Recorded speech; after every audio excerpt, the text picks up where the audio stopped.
Halo semua, balik lagi di channel Toraokun. Sebelum pembahasannya dimulai, silahkan klik tombol subscribe dan aktifkan lonceng notifikasinya supaya kalian gak ketinggalan info dan teori terbaru seputar One Piece. Buat kalian yang mau informasi tambahan soal SBS atau databook, kalian bisa follow Instagram Toraokun. Di sana admin akan memposting soal SBS, databook, dan berbagai teori singkat.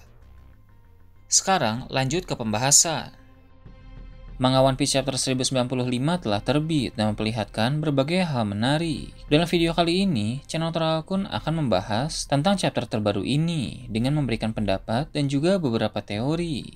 Chapter kali ini berjudul Dunia yang Tak Layak Ditinggali. Cerita dimulai dengan memperlihatkan kekacauan di Pulau Egghead akibat kedatangan Gorosei Saturn. Ada perintah untuk para marinir dengan pangkat rendah agar menjauh dari sang Gorosei, sebab mereka dianggap tidak layak untuk menerima kehadiran dari Gorosei Saturn. Perintah itu harus segera dilakukan karena dalam chapter lalu ada marinir berpangkat rendah yang kepalanya meledak karena melihat Saturn. Sedangkan untuk para marinir dengan pangkat yang cukup tinggi, mereka tetap bisa berada di sekitar Gorosei tersebut. Seperti yang telah diketahui dalam chapter sebelumnya, Jewelry Bonnie sukses menusuk bagian dada dari Gorosei Saturn. Beberapa Vice Admiral pun ingin maju dengan tujuan membantu Saturn. Namun, Gorosei itu merendahkan mereka dan meminta mereka semua untuk mundur. Menurut Saturn, apabila dia tidak ingin terkena tusukan, maka dia pasti akan menghindar. Hal tersebut menegaskan bahwa Saturn bisa ditusuk oleh Bonnie itu karena dia sendiri memang tidak berniat untuk menghindar. Sebab tusukan semacam itu sama sekali bukan masalah baginya. Saturn pun memakai teknik tertentu yang membuat kepala Bonnie terkena serangan tanpa disentuh. Terlihat dengan jelas ukuran Saturn dalam bentuk perubahannya berukuran cukup besar sehingga cengkraman darinya membuat Bonnie tidak bisa berbuat apa-apa. Sanji pun maju untuk menolong Bonnie. Namun Gorosei Saturn memakai teknik seperti tadi yang membuat Sanji terhempas ke belakang. Kepala Sanji juga terlihat mengalami luka sama seperti Bonnie. Setelah itu, Saturn mencabut pedang yang menancapnya. Kemudian terlihat luka Saturn sembuh dengan sangat cepat. Sementara itu, pasukan Angkatan Laut ingin mengambil kesempatan untuk menangkap Vegapunk. Namun, Saturn meminta mereka untuk berhenti karena mereka tidak perlu terburu-buru. Menurut Saturn, Vegapunk dan yang lain tidak akan bisa kabur dalam situasi sekarang ini. Di sana juga terlihat ada Kizaru dan Luffy yang sama-sama sedang terkapar. Kizaru masih sadar, walau dia berkata tidak bisa bergerak untuk sementara waktu. Dia juga meminta maaf kepada Gorosei Saturn karena gagal melaksanakan misi. Gorosei Saturn pun mengerti dan tidak mempermasalahkan itu. Lalu, dia berjalan mendekati tubuh Luffy yang sedang pingsan akibat mencapai batas penggunaan Gear 5. Saturn ingin menginjak Luffy, tapi Franky menyelamatkannya. Saturn pun mengakui bahwa Luffy memiliki kru yang kuat. Dia juga berkata bahwa keterlibatan Luffy dan Bonnie di Pulau Egghead memang tidak terduga.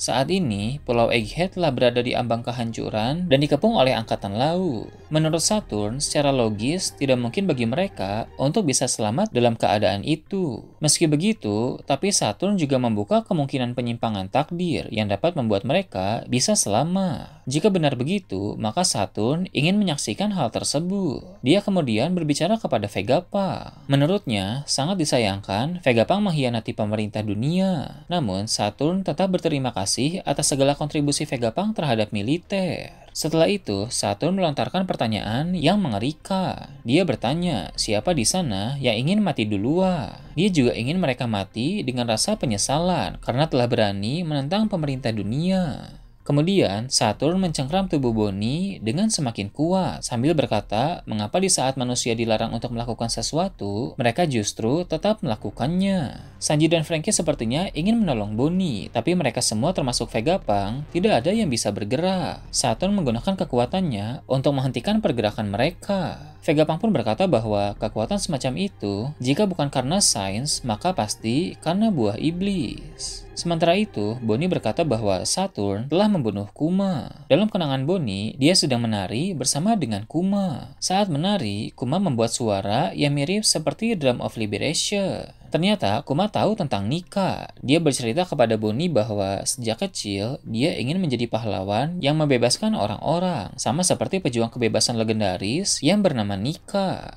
Kilas balik pun berpindah ke 47 tahun yang lalu di kerajaan Sorbet, tempat kelahiran Kuma. Dalam kilas balik itu terungkap apa nama ras dari Kuma. Dia berasal dari ras Buccanir yang konon dulunya pernah membuat kejahatan besar. Ayah Kuma adalah seorang Buccanir, sedangkan ibunya adalah manusia biasa. Ras Buccanir memiliki darah raksasa, sehingga tubuh mereka besar dan fisik mereka pun sangat kuat. Ras tersebut merupakan incaran yang ingin dimusnahkan oleh pemerintah dunia. Saat Kuma lahir di kerajaan Sorbet, ternyata pemerintah dunia mengawasi rumah sakit, sehingga ketahuan bahwa ayah Kuma dan Kuma merupakan bagian dari ras Buccanir. Mereka berdua dan bahkan ibu dari Kuma yang hanya manusia biasa ditangkap dan dibawa ke Marijois. Di sana, mereka dijadikan budak oleh para Tenryubito. Pada suatu ketika, ibu Kuma pun meninggal. Saat sang ayah menceritakan tentang kematian ibu Kuma, Kuma pun langsung menangis. Namun, ayahnya berkata bahwa Kuma harus kuat dan tetap bertahan hidup. Sebab suatu saat nanti, sang pejuang kebebasan akan datang. Dia adalah Dewa Matahari yang bernama Nika. Kisah tentang Nika merupakan cerita turun-temurun dalam keluarga ras Buccanir. Ayah Kuma tahu tentang suara Drum of Liberation, sehingga dia membuat suara semacam itu dan menari di hadapan Kuma. Seorang Tenryubito pun merasa terganggu karena ayah Kuma begitu berisik, sehingga dia menembak mati ayah Kuma tepat di hadapan Kuma. Kisah masa lalu Kuma benar-benar menyedihkan.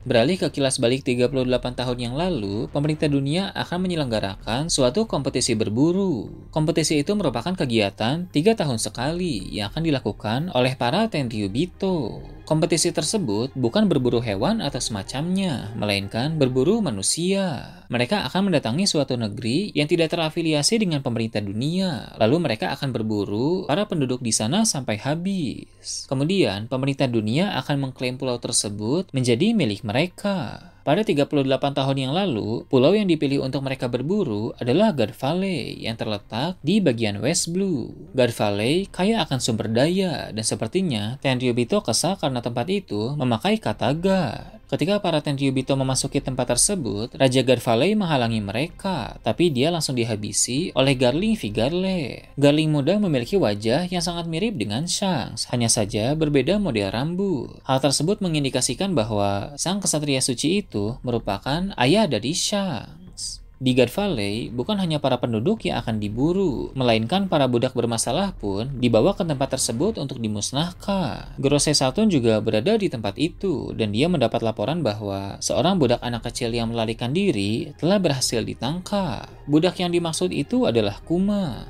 Tak lama kemudian, muncul 2 orang budak lain, yaitu Ivankov kecil dan seorang gadis bernama Ginny. Ivankov berkata bahwa dia memilih untuk hidup, dan dia bertanya bagaimana dengan Kuma. Setelah itu, chapter pun berakhir. Sepertinya nanti mereka bertiga akan diselamatkan oleh Dragon, dan setelah itu mereka pun mendirikan pasukan revolusi. Melihat keadaan di Pulau Egghead dan penjelasan tentang Nika dalam masa lalu Kuma, Luffy yang sedang pingsan pasti akan segera bangkit. Dalam situasi seperti itu, akan ada sosok yang menolong mereka. Sepertinya sosok itu adalah Ancient Robot, karena dia juga merupakan bagian dari sejarah Sun God Nika. Sangat menarik untuk melihat aksi dari Ancient Robot dalam menghadapi Gorosei Saturn.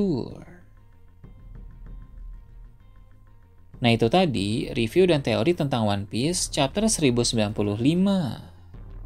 Gimana menurut kalian? Silahkan tulis di kolom komentar di bawah. Oke, segitu aja untuk pembahasan kali ini. Jangan lupa like, share, dan subscribe untuk video menarik selanjutnya. Gue Toraukun, Shambles.